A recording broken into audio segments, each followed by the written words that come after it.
What if you could help others to find the power to heal themselves? Physically, emotionally, and spiritually. When I started teaching my classes, it was in 2002, and I was just doing the past life regressions and contacting the subconscious part. But then as the time went on and we found how powerful this was and what we could do with it, a lot of the students began saying, you know, advanced past life regression doesn't really tell what it's all about. This is so much more than that. We think you should change the name. So it was a few years ago we decided to change the name to Quantum Healing Hypnosis Technique. And this is the healing technique that we've now been teaching it, well, since 2002, that's 12 years. What if you could time travel with them? Visit mythical places or angelic realms, other worlds, other galaxies. Help others to speak to their higher selves. You can.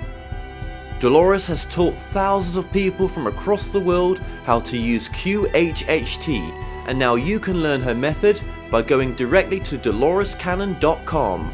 And don't forget to mention the discount code MORETALKS.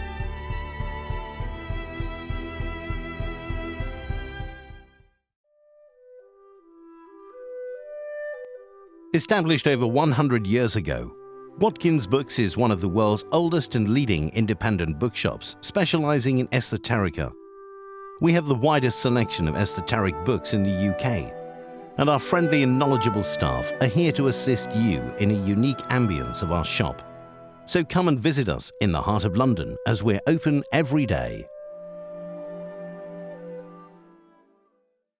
The More Show is supported by Mindscape, Paranormal and UFO Matrix magazines, available for download on all major digital platforms.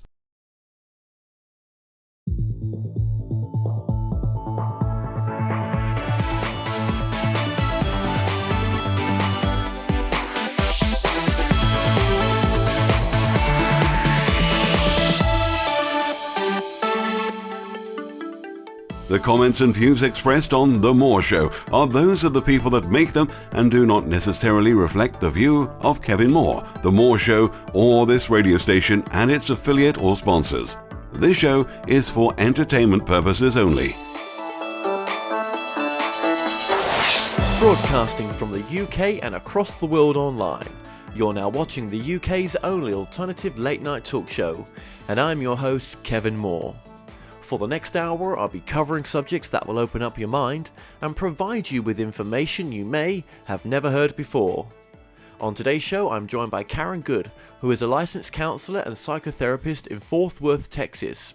Now, Caron has written over 10 books and 300 plus articles. Her 15-year psychotherapy practice served dozens of people considered to be intuitives, and in 2003 she founded the Academy for Coaching Parents International, which provides training and certification for professionals to run their own parent coaching business. Now, she is the founder of the Heartwise brand for a relationship model based upon establishing connection, clear communication, and compassion, whether in partnership, parenting, or professional relationships. Now, Caron joins me today to discuss her latest book, Raising Intuitive Children, Guide Your Child to Know and Trust Their Gifts. Caron Goode, welcome to the show. Thank you. Nice to be here with you. Thank you for joining us today on a really interesting topic, Raising Intuitive Children, Guide Your Child to Know and Trust Their Gifts. So to begin with, because obviously this is one of many books that you've done, how many books altogether have you written? There are 5 that are with general publishers, and I've done a lot on my own self-publishing. Yep, absolutely. It's the way it's all going now as well. So there's a number of books here. Yeah, absolutely. So let's just get to know yourself a bit as well first. Sure. Just tell me about your background and what you've been up to for the past 15 years in the sense of your practice as well. 15 years. Wow. I left and closed a counseling practice to actually go into writing and coaching. I love coaching, and my life's passion was to be a great parent. don't know how that turned out much, but I do like parenting, and I coach a lot of parents. So the Academy for Coaching Parents turned out to be one way that parents can work with their peers and learn to coach each other. So writing and coaching training is what I've been doing for the last 15 years. And writing for Absolutely. others. I do a lot of that. Yes. There's a lot of articles that you've published as well. I think it's in the introduction. I think it was like 300 plus that you contributed towards, which is incredible. And also with your spiritual background as well, or your religious background, whichever way it is. What is your background in that sense? I have a cat here. I was raised Catholic and moved out of, I suppose, religion into a spiritual nature because it seemed the normal, natural thing for me to do. It wasn't until like 6 years ago when I studied temperaments and temperament traits that I understood someone like myself who's naturally a supporter or a helper kind of person is connected in a sense to an internal spirituality. So my current lifestyle is connection in my world to everything. Animals, nature, life is spiritual to me. Absolutely. So, okay, so you do in your work. Then, I suppose what I'm trying to get to is that you do believe in the idea that life continues. You believe in the sense that children really do come down with these intuitive, psychic, sensitive abilities. I do believe that life continues, yes, and I do believe that all children have intuitive intelligence. How that is paired with their temperament or their particular talents in life is what I wanted this book to portray.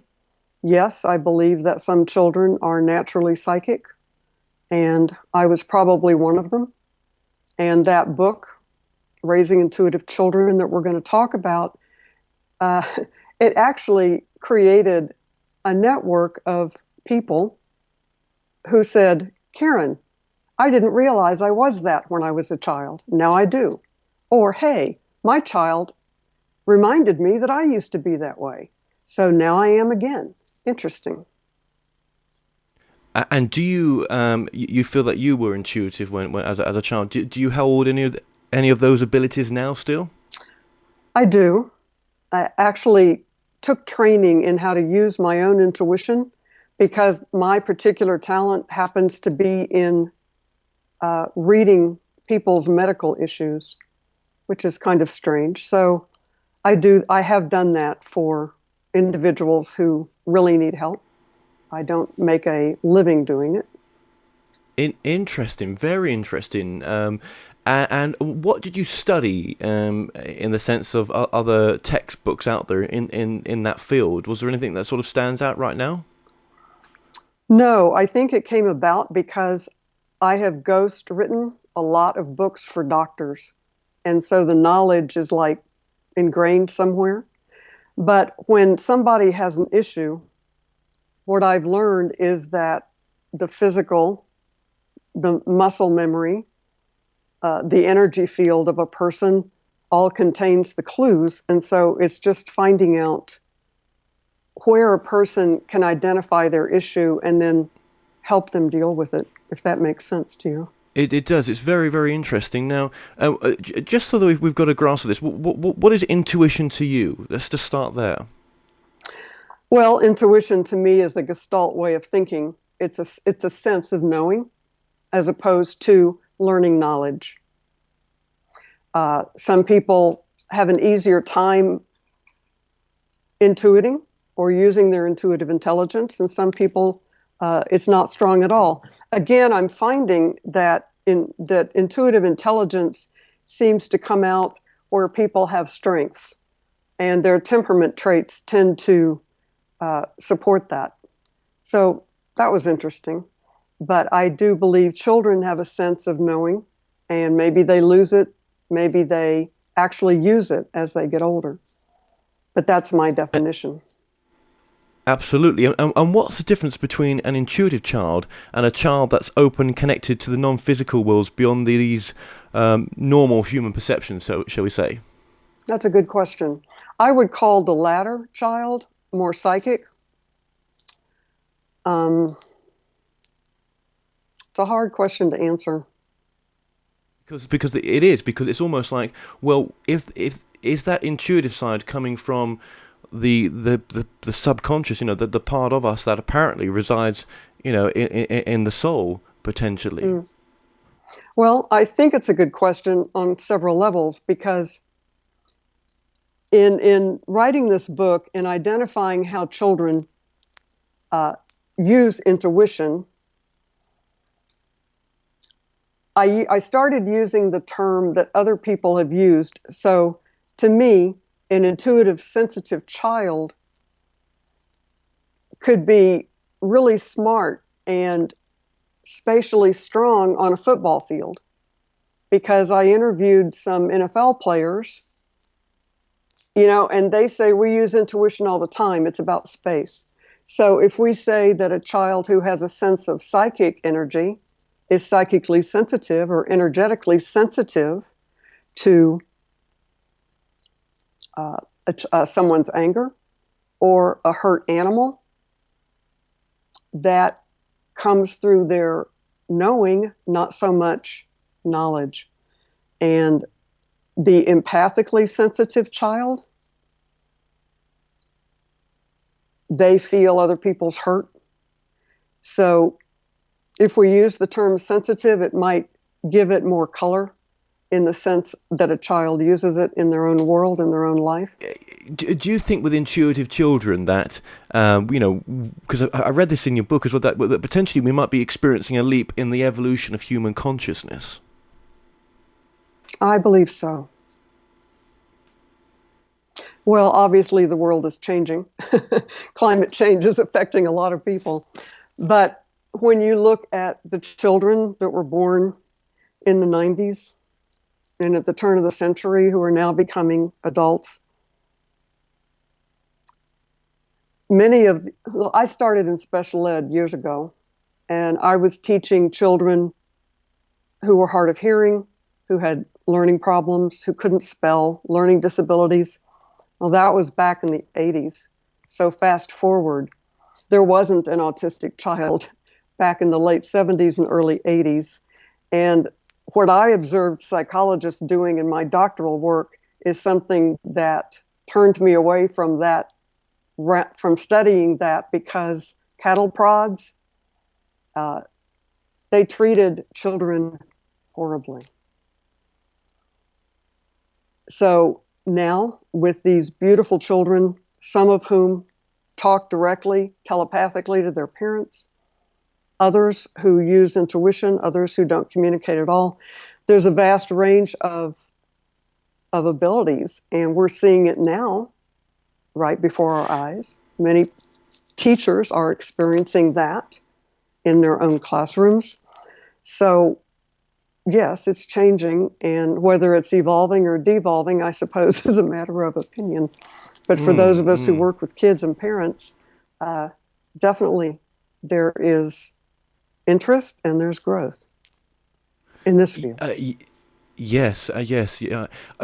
Okay, so we're going to skip forward here, but then we're going to go back. So, if we've helped our child, or someone's helped their child to grow their intuition and not to destroy it or suspend it in a sense, what are the benefits when they're older of using that intuition? I mean, can it practically save their life, or can it help them guide them through life?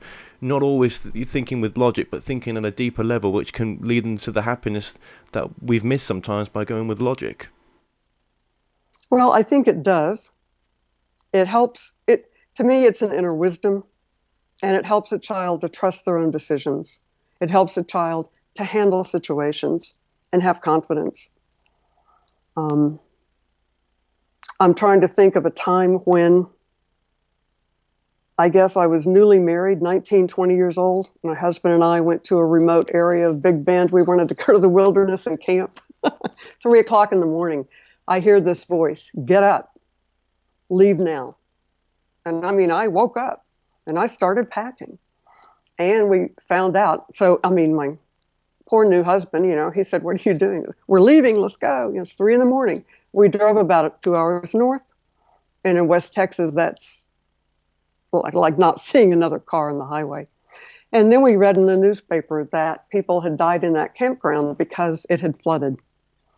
So it's like, the Grand Canyon. You're in a canyon and you're in the bottom and the floods come. So my life was saved.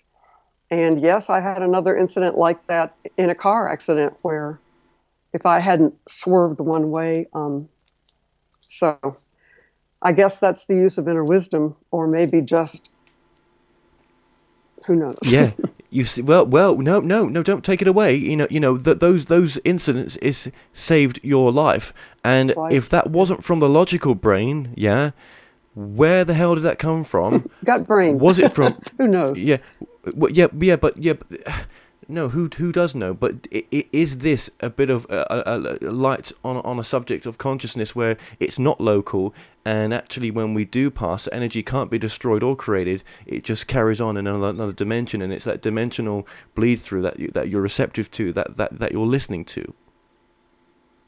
That's well said. I think that there are MRIs now, functional MRIs, that are beginning to show how intuition works.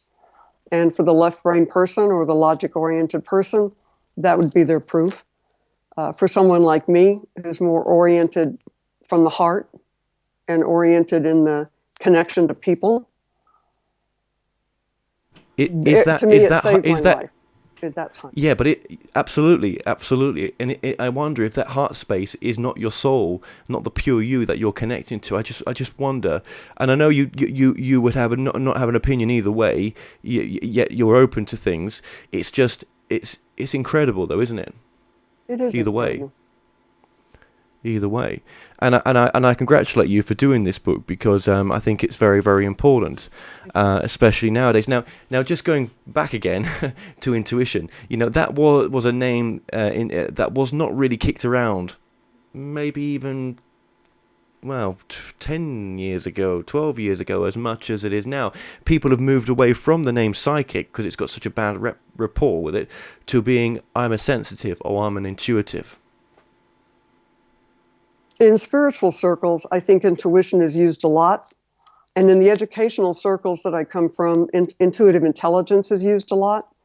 And I think intuition, we use more in generic terms like a hunch, or like the voice in my head saying, "Get out of here."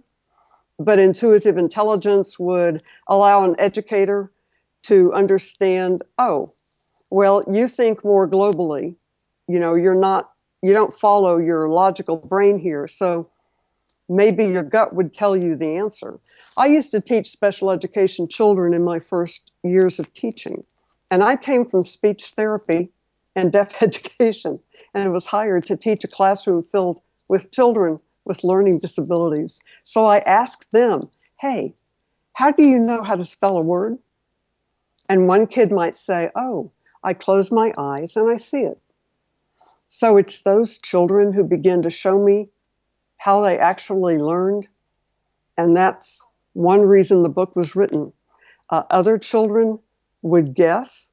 Other children, their parents might have told them to calm down or to write it in the air in the classroom before they put their answer on paper. These children were pretty phenomenal, but it was all strictly an intuitive approach. So that may help explain where I come from with this, including I think it does. My spiritual relationship with the universe and with people, definitely. Absolutely it does. And in your practice as well, that when you had the practice, because I don't think you don't have the practice anymore, do you? Very small. Yeah. I work mostly right now with women who have health issues. And otherwise, I'm teaching and running the academy. So, yeah, absolutely, and we'll touch on the academy in a bit as well. Right. But when you had the practice, how many children do you think came through your door in the end that you now can look back and say, oh yeah, they were intuitive? Wow. Gosh, over 10 years, 12 years. I mean, it's a wild guess. I have no idea. I'm sure over 10 years, there were thousands of children and their parents, or a course, or the reading or the writing. So I'm not sure, but a lot. But a lot, yeah. I thought as much. Okay then. How can we tell? And this has probably been asked 1,000 times, but how can we tell if our child is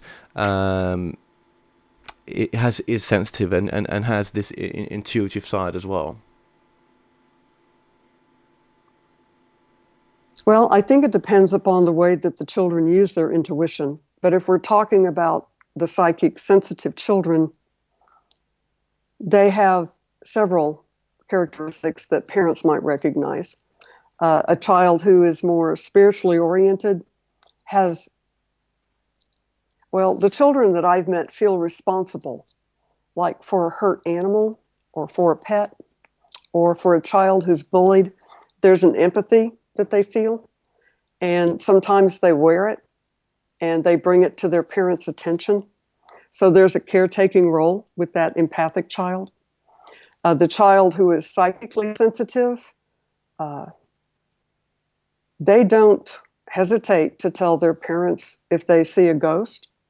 Or I think one of the examples in my book that a dad gave me was that he and his son were out camping, and in the middle of the night, his son woke him up and said, "Dad, look over there, there's a soldier."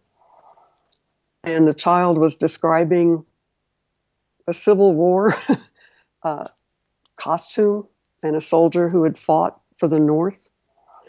So those kinds of stories, to me, represent intuitive children. They see something, they feel something, they talk about it, they bring it up. And do you think that at a certain age, do you think all children are intuitive? Well, there are basically 4 temperament types. And out of those 4 temperaments, at least 3 have a sense of intuition. Now, all children, when their brain is developing between the ages of 18 months and 5 years, move through an intuitive phase. And that's been, it's in a different book than Raising Intuitive Children, but between the ages of 3 and 5, when their brains are forming, children feel a lot. They're not logical per se, but they discuss their feelings and their friends, invisible friends, and what they see. A lot of it's imagination, a lot of it's playfulness. But for the children who have this particular intuition, connection to others, that's their gift, and it starts showing up early. And then children can turn it off if they want to when their cognition forms at 5 to 7 years. You see a child suddenly become logical, start talking in terms that make more sense to their parents than their intuitive language between the ages of 3 and 5. Is that clear? Yes, it is. Okay. And now there are different, I suppose you can call it layers or levels to intuitive children. From what I understand, that there seems to be different areas of intuitiveness. Is that right? Well, if we said that every child has an intuitive system, how they use it, I think, depends upon their talents or their traits. So let's take a child who, my grandson, a natural-born athlete, at age 18 months, walking on a balance beam with no help. And so his parents involved him in sports. But his spatial ability, his intuitive sense of his body in space, is one of his intuitive gifts. He doesn't intuit feelings. He doesn't have a strong sense of empathy as he does his ability to manage his own body through kinesthetics, where his body is, where his muscles are, how it feels to him. So that's one level of intuition. The other one that we're talking about, more the psychic child who can sense a ghost, or grandma who came to visit, and the child points that out to his mother or father. That's a different kind of gift with a different kind of use of intuitive intelligence. So I think it's slightly different for each child and how they use it. Yeah, I always remember when I was a kid, I was only little, I think. I remember being the upstairs of my house and looking in my parents' room. Everyone was downstairs at the time, and there being this figure in there looking at me, and I crapped my pants almost, and I run as fast as I could downstairs, and no one would believe me, but I know what I saw. Even to this day, it scares me, but I don't think it was meant to scare me now I look back. I think I was just scared.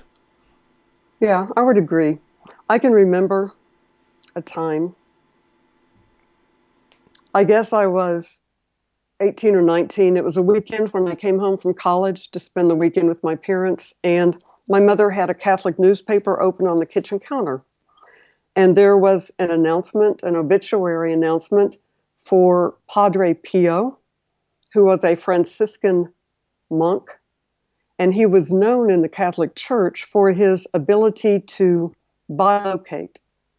In fact, an American squadron during World War II saw him appear in a sky over the town in Italy where this monastery was. And when I saw his image, I turned to my mother and I said, "Oh my gosh, I used to talk to him when I was a kid." And I can remember laying in bed and this image would come, and I had these conversations. I was small, I was in elementary school, but I didn't know who it was and I didn't know his name until I read a book later on about his gifts that made him a saint. So is that my intuition? Talking to friendly beings when I was a kid and wasn't sleeping? I think so. Yeah. That's how my intuition manifested. For another child, it could be this deep sense of empathy with things around them, from a plant to a person. That's right. And that's interesting, that is. And I wonder how rare it is to find not just intuitive children, but that child to also have an intuitive parent. I think it's inherited. From what I've studied and read, most temperament traits are inherited. And it's definitely, when I wrote the book, there was another book I wrote, Kids Who See Ghosts. That was one of my questions to everybody I interviewed. So out of the 30 adults who were psychic children, intuitive children, who grew up to be psychic or something in the field that was offering services to other people, they all had a family member who inherited it. Now, my mother, I think, suspected I might have been intuitive, but it was my grandmother, who I used to spend the summers with, my mother's mother, who used to talk to me about how she talked to her husbands who had died. Now, she lived alone. She was deaf. At the time I knew her, she was well into her 70s and 80s. But I just took it with a grain of salt because we loved each other, and that's how we talked and we communicated. So, interesting. It is, and also I've read in your book as well that sometimes parents become intuitive when they're in the birth, when they're in the pregnancy stage as well. I think it does open a woman in the hormonal changes. It might be similar to how pubescence children seem more moody, seem more intuitive in a way. When the hormone changes are going on and the body's shifting. But pregnant women that I've spoken with and interviewed for a book that I never wrote talked a lot about intuition. I knew when I was pregnant, before I ever was able to get tested for being pregnant, I had images of my daughter as she would appear in her life. And I thought that that was unique to me. Since then, 30, 40 years ago. I've met many women who know they're pregnant, who know the soul coming to them, and they're completely in tune with the experience. I don't know if that's that common. I know it was my experience, and I've met others who have had it. It's incredible, isn't it? And okay, then what about when we misdiagnose that our children may be intuitive, for example? So I think we've covered what some of the signs are of an intuitive child. Do you think we've covered that properly? I think so. Yeah. Well, then we know what some of the signs are. What about if we misdiagnose those signs, and we take our child to the doctor, and they're saying, "Oh no, this child is actually suffering from ADHD," for example? I wouldn't rule them out as being one or the other. Or both? Actually, many of the children in a particular temperament are wired differently. The wiring is internal. And what does that mean? My stepson, my husband, when they were children, they had music playing in their head. Now, my stepson would spend the weekends writing his music and creating music. And it served him well. He became pretty famous for it. My husband told me that when he was a child, music played in his head all the time. And in his 50s, he actually found a musician who could translate that. So both were intuitive, both were knowledgeable. But when it comes to being still or quiet in school, that means you're not paying attention. So you become labeled or diagnosed for the purpose of treatment. Does that mean you are ADHD? Maybe in school, maybe not in all situations.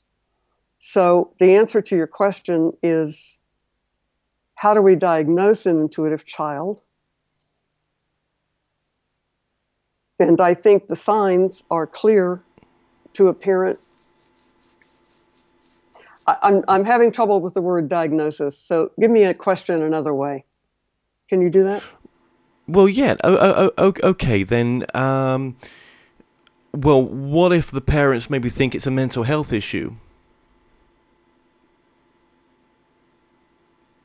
I mean, can it be misdiagnosed? That's a good way to put it. And yes, I think it can. Let me give you an example. I did receive a call one day from a mom whose third grader liked to talk about the ghost who visited her in her room at night. So the ghost was fine. The parents talked about it. They didn't care if it was real or made up. They were just supporting their daughter. But they asked the daughter, who was 8, not to talk about it in school. Well, she did. And the first thing that happened was, of course, the school teacher has an obligation to call the mental health agency. So the daughter was actually sent to the hospital from the school, and the parents had to meet her there because she mentioned that she talks to a ghost at night. So that's a hard thing to take, but it was the truth of that situation. And the little girl had to learn to quit talking about it, and the parents quit talking about it. So their openness did not pay off. In other situations where the parents want their kid to be psychic and want their kid to be highly intuitive and they're not, I think that's as much a misdiagnosis as, say, the child who was sent to the mental health clinic because she talked about a ghost. So it's out there. It's out there. Yeah, absolutely. And I'm guessing it's just pretty simple that if you don't support your intuitive child, if you suspect you have one and you're not supporting them because this is still a sort of groundbreaking subject in a way, then the only outcome is they're going to lose those intuitive abilities. from a, whatever age that it's going to be sort of well, from whenever it's going to be not diagnosed, but being told to them that it's okay, honey. Just don't talk about it to daddy, but not to anyone else. Well, you're right in that sense, because there are, at different ages, literally the brain prunes itself. So let's say, the child from 3 to 5 was highly intuitive, and there was a lot of imaginary friends, and the family supported that. The child turns 5, 6, and 7, and the brain keeps those gifts because they're active, they're utilized, those neural pathways are on. But let's say they're not used, and the child's brain prunes away those pathways, then they could lose those gifts. So that's probably more information than you wanted. But if a child is intuitive and they're not using them, or it's not supported by parents, it can gradually just go to the wayside. But does the talent ever go away? Is that ability still there when they're adults? That's a question I've been asked a lot. And well, that's a good question, isn't it? Experience shows that it might be. It might be. But then what if the brain prunes it away at 5 and 11? Well, what if, it might be there, but, it takes something very harsh for it to re-enter their system, something like, some sort of major depressive state that they have to go through, some awful tragedy, maybe, the loss of even a relationship loss, right? Something heavy that triggers that side of them to become active again. I'm just putting feelers out there that these potentials could reactivate. I think you're right, and I agree with you. It's interesting, isn't it? Now, in your practice, in your experience, in everything you've done with this work, how many parents, in general, when they have a psychic or intuitive child, are completely scared of this? I couldn't name numbers for you. No numbers, but just in general. I mean, is it a large percentage, do you think, that it scares the parents if they're not open to it? Well, I tend to work with people who are familiar with it, but yes, I've met some people who are afraid of it, or I've met parents who are divided. One example was a newly married couple, kindergarten teacher and her new husband. They had a little 1-year-old. They were putting him to bed, and he was walking down the hallway and stopped and turned white and pale and pointed to the corner. And the mom thought that he saw a ghost or something. And he was shaking, and the mom wanted to comfort him, and the dad is like, come on, go to bed, let's get to bed. Stop this nonsense. And that's a very typical depiction of, oh, what happened? Let me understand this, and come on, I want to go watch my game, let's get you to bed. So I think parents can be divided, but I think that if an intuitive child comes along, one of those parents has to have intuition in some sense at some point in their lives, right? So do they wake up again? Can they accept it again? That's what the gift of that intuitive child is to the parent. That's what they've shared with me anyway. Interesting. Very, very interesting.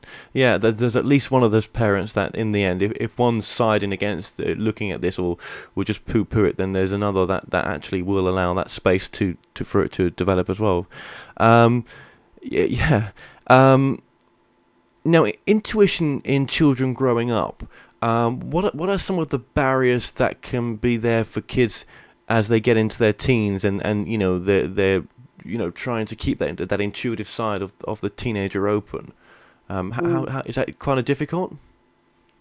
I think that teens face a lot of problems. Those that I've talked with and dealt with who have accepted it and whose parents accept it, I think use it well. But it takes a family to, accept a teenager's intuition.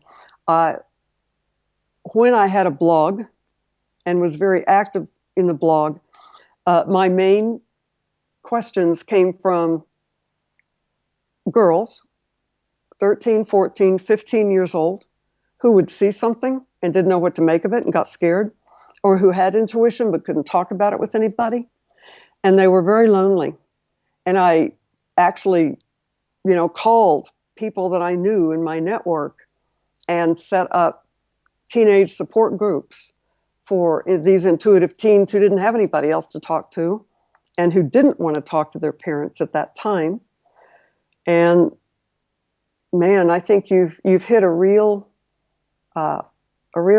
tender area in some of their lives when we talk about intuition or the use of psychic gifts or the use of empathy. Yeah. It's strange, Overload. right?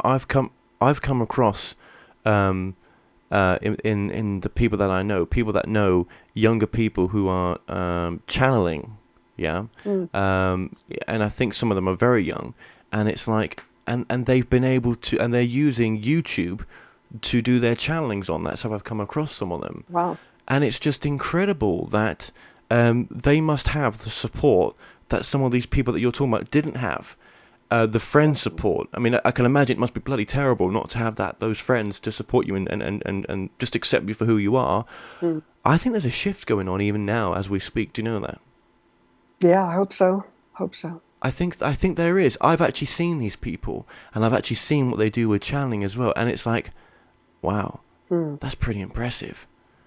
That's pretty impressive to be that young, to be that switched on, and to be trying to help people in general by broadcasting such messages. So I can only go on by what I've seen recently, and the proof is there. But I can imagine from what you're saying, the opposite is quite tragic. I can imagine that. Okay, now going back to children as well. If we do feel that our kids are intuitive, you talk in the book about the toxicity, in a sense, of additives and different types of crap that's in the food, basically, that can bring their intuitive side down. Can you just touch upon that? Yes, I can. I'm going to call these children sensitive too. Elaine Aron, the psychiatrist who's written about sensitive people and sensitive children, uses similar terminology, but there is in the wiring a sensitivity, obviously in the gut, in the head, through the nervous system, that's highly, I don't know, I guess you could call it highly sensitive or allergic even to just additives and food colorings and things that are carcinogenic, which is in a lot of our foods. But I believe that the wiring of these particular traits in individuals is more sensitive than others. And so they're affected by loud sounds, overwhelm, food additives, climate changes, like heat sensitivity. I'm beginning to see some children who are heat sensitive, and I hadn't seen that in the last decade. So that's what I mean, sensitivities. Allergies, yes, but maybe if they're not highly allergic, they're still sensitive. And that's what I wanted parents to get from that chapter, just in being aware. Yeah, and I mean, my sister's got twins. Of course, there's two of them, and That's fine. they're almost 3, and they can be a right handful sometimes. They're testing her right now. With an intuitive child, if you think you've got an intuitive child, and this can apply to non-intuitive as well, sure. But I think, as we've said, all children are intuitive.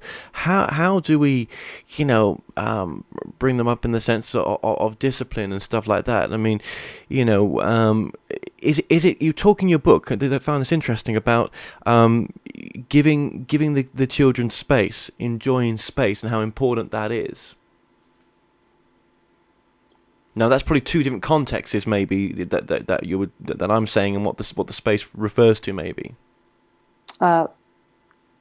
Space in that book, as it refers to intuitive children, is to give them alone time, pondering time, because I remember when I wanted to write my first book, Nurture Your Children's Gift. I just wanted to write a book, and I was too scared, so I developed a whole team, and we.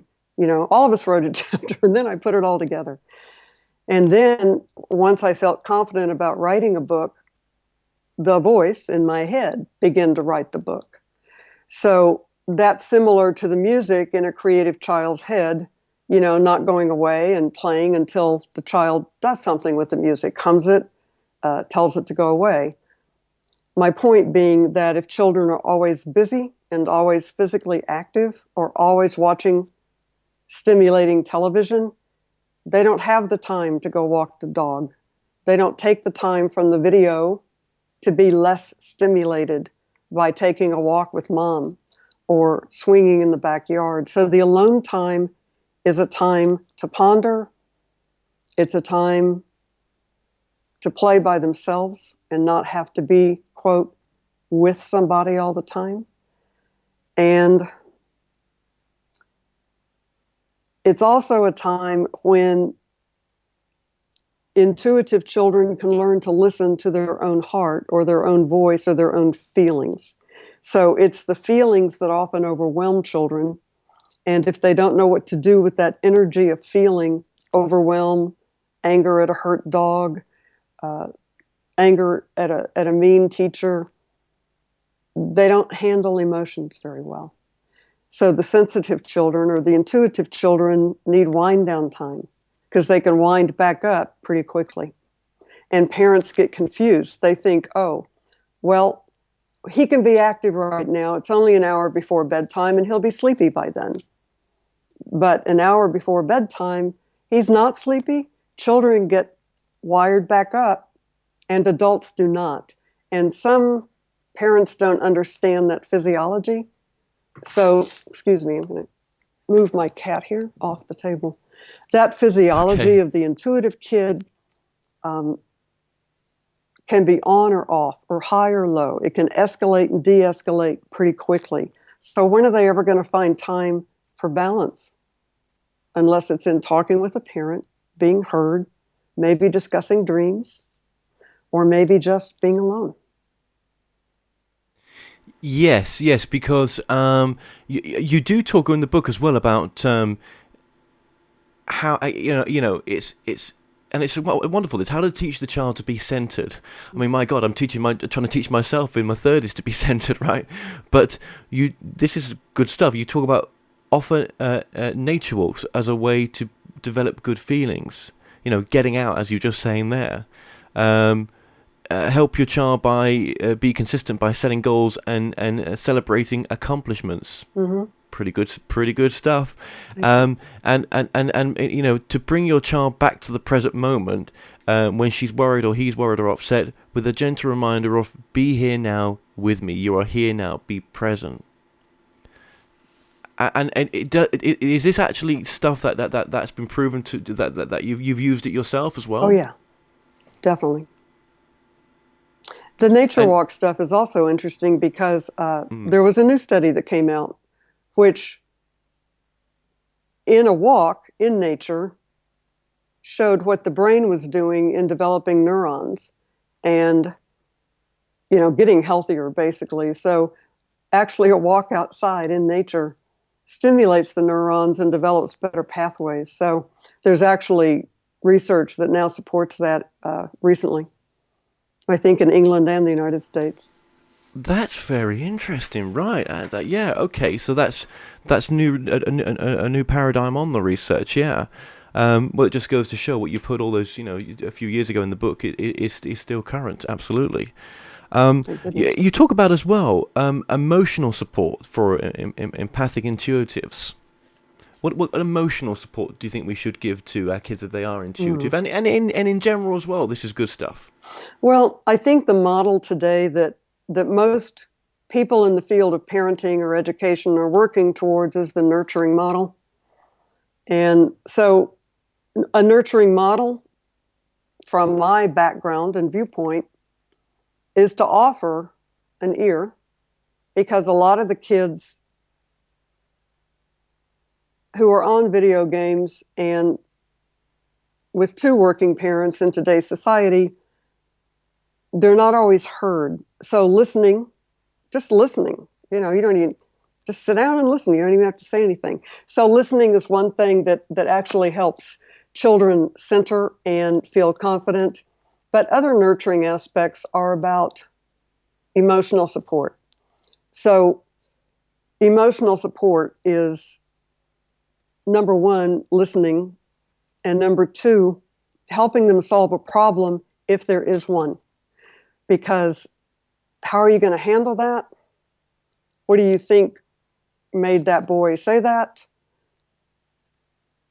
If kids don't understand the results of these conversations or the results of their feelings, I think that feelings become overwhelming for the empathic child. So the child needs to understand how to deal with it and how to cope with their own feelings long before they even get to school. Because once they're in school, they are judged by their emotional competence and their social skills. So emotional social skills is what's expected, and they get it from family life and parenting. So what else are we going to do? We listen, we teach, and if we can help them solve problems by asking questions, by looking at options, then I think we give them a big head start for the rest of their lives. Yeah, absolutely. And where is this work taking you now? What is the emphasis of this work now, in a sense of the life it's taken of its own? Raising intuitive children, or in general, your work? Well, raising intuitive children and some of your past work as well. But more, let's just focus on raising intuitive children for now. I recently, in the last year, have started training parenting coaches to work specifically with intuitive parents and children. So there's a new level of training about what the temperament of a parent and a child are like and where they can clash and where they can get along. But the concept of helping an intuitive child develop or trust themselves or become confident in this gift, if you will, this talent, is it's really about self-efficacy, helping them feel it, not following them around, but asking kids to be independent. So, if you feel this today, let mom know, or checking in with the child each night to ensure that emotionally they're fine. So the Academy for Coaching Parents has some training. I'm also planning next year a Raising Intuitive Children's Summit, telesummit, if you will, a virtual summit, where I have lined up everyday coaches who work in the field, intuitive experts, and some book authors who have also done the research. So it's growing, but I think it's growing slowly. More books are being published. The research is happening. So in 10 years, I think it's going to be commonplace. Right now, I still don't think it is. No, but everything's got to start somewhere, and Yes. I love what you're And doing. I really do. Yeah, absolutely.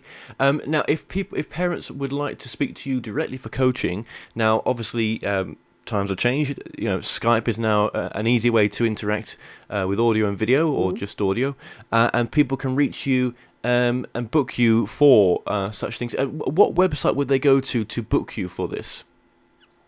Well, since my website crashed and isn't up yet, raisingintuitivechildren.com is fine. They can listen to some interviews there. They can read some of the articles, and I am available for contact. I can also give you my email if you'd like to mention that here. Yes, please do, and we'll put it on screen. Thank you. It's Caron, Caron 30, Caron30@gmail.com. Excellent. Okay, so that's how to reach you directly, and you can offer this via Skype. So I'd like to finish with a final question. And what would you say is the most important message of your book, Raising Intuitive Children? I think the most important message for parents is to help children know their gifts, their talents, and to use them in the best way that they know how. So it's one thing to have a temperament trait like, oh, I can feel I'm a feeler. That's how I negotiate my world, into how do I handle my feelings? And I'm getting this information. What does this mean? So I think learning how to feel comfortable in their own skin, pay attention to what they're feeling, again, self-reflection, quiet time. Those are the kinds of support that children need from parents. And it's not a hard way, there's nothing hard about it for parents. They're busy, and there's a point in the day when everybody has a time to sit down or talk. And for the really busy households who have nannies and people are coming and going, we suggest things like a communication center. Why not have the children set up a communication center in the kitchen, or with a table or a blackboard where notes can be written, and mom and dad can leave notes for the kids when they come home from school. So it's things like that that we suggest in households, not just listening and the usual things that parents know to do, but celebrating and communicating and letting it be an upbeat family matter, not just to isolate it to one child. So I hope that helps. Absolutely. Well, all I want to say is, Caron Goode, thank you so much for joining us today. It's been a complete pleasure. And I've thoroughly enjoyed talking with you. You're a deep thinker, and I appreciate the time that you've given to the whole preparation. Thanks. Well, we've come to an end on tonight's show. Don't forget that you can listen and watch all our past interviews on the More Show's official YouTube channel. Remember to subscribe to our YouTube channel for new daily shows. You may also find out more on our past and upcoming guests on the show via themoreshow.co.uk, and do like us on Facebook and Twitter for the latest updates. So until next time, be safe.